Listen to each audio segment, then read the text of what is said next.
Hola, hoy les saluda Isadora Salgado y Jennifer Ruiz del curso Primero Media del Colegio Elvira Hurtado de Mate. Hoy les hablaremos de las distintas posturas en el proceso de organización de la República de Chile en los años 1823 y 1833. Todos coincidían en que debía ser una república, sin embargo habían diferentes versiones sobre la autoridad que debía tener el presidente, el grado de autonomía que debían tener las provincias en relación con el poder central, el respeto a las distintas creencias religiosas, etc.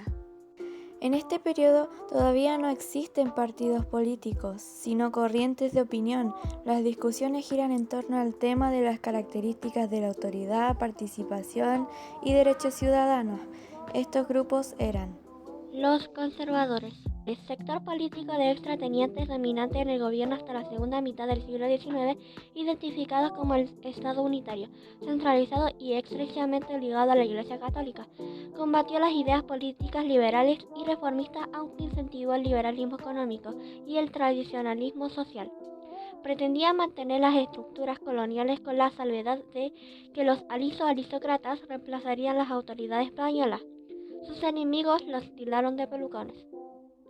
Desde sus inicios, el Partido Conservador se caracterizó por estar muy cerca de la Iglesia Católica y se convirtió en su más firme defensor. Desde que el Partido Conservador planeó defender la libertad y los derechos de la Iglesia, esta intimidad se ha convertido en una de sus prioridades ideológicas. Para este último, contó con la participación activa de los pastores al inicio de su constitución, quienes propusieron la lucha por la libertad absoluta de la Iglesia frente a los derechos civiles. Los liberales eran partidarios y ponían en práctica en Chile los principios del liberalismo europeo.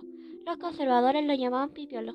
Era un gran grupo político compuesto por profesionales, es decir, médicos, abogados, etc., que defendían la progresiva separación de la Iglesia y el Estado, la democratización de las instituciones políticas y la igualdad entre las provincias chilenas.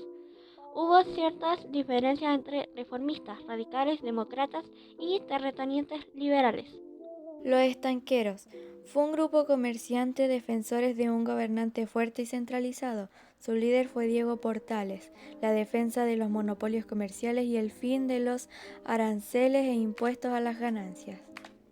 Buscaban la instauración de un gobierno unitario y centralizado donde el Estado fuera respetado sin importar los métodos utilizados, donde dominara la presidencia de la República con el fin de preparar a Chile para una supuesta futura democracia. Y por último, los federalistas, quienes querían establecer en Chile un sistema federal semejante al norteamericano. Representados por la figura de José Miguel Infante, redactor de las leyes federales de 1826, consideraban que el Estado debía organizarse de acuerdo a la descentralización política y la semiautonomía económica, debido a la extensión territorial y la diversidad productiva en Chile.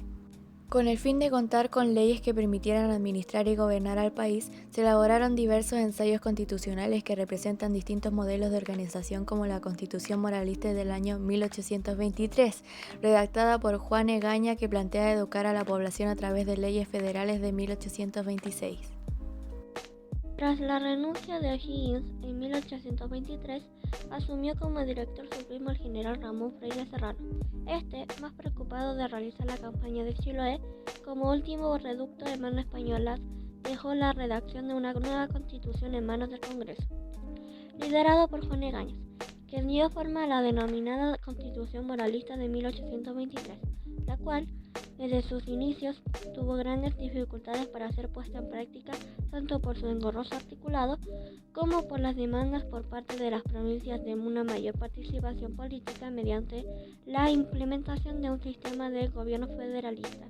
Mientras tanto, surgía la idea de convocar a un Congreso Constituyente, encargado de elegir a las nuevas autoridades y redactar una nueva constitución política que reemplazara la de 1818. Esta corporación se denominó Congreso General Constituyente de 1823 y funcionó entre el 12 de agosto y el 31 de diciembre del mismo año, estando conformada por 56 diputados de los pueblos, representantes de las diferentes delegaciones del país. A pesar del número de integrantes de este Congreso Constituyente, el jurista Juan Egaña Risco se transformó en el principal redactor de la Constitución Política del Estado de Chile, promulgada el 29 de diciembre de 1823, conocida también como la Constitución Moralista. Por su rigurosidad política, religiosa y principalmente moral, esta Constitución resultó de difícil aplicación, con las heterogéneas características de la sociedad chilena de la época, razón por la cual su vigencia fue suspendida en julio de 1824. La idea ganó terreno en el Congreso, el que aprobó una serie de leyes federales propuestas por José Miguel Infante, y de inmediato se comenzó la discusión de una constitución federal a mediados de 1826. Estas provocaron el aumento del desorden institucional, pretendieron ser una copia del modelo estadounidense, pero no se realizó una adaptación de las mismas a la idiosincrasia chilena. Su puesta en práctica se realizó muy apresuradamente. De hecho, fueron aprobadas por la mayoría liberal, que no esperó una confirmación más acabada. Se dividió al país en 8 provincias, cuyos límites no fueron claramente establecidos. La intención de que cada zona tuviese un mayor grado de autonomía para acabar con el centralismo de Santiago no tuvo los resultados esperados, dado la escasez de recursos económicos regionales provocados por la reciente guerra de independencia. Una comisión constituyente presentó la Constitución Federal, que pasó a discusión en el Congreso en febrero de 1827, pero ya el modelo estaba completamente desacreditado y nunca fue aprobado.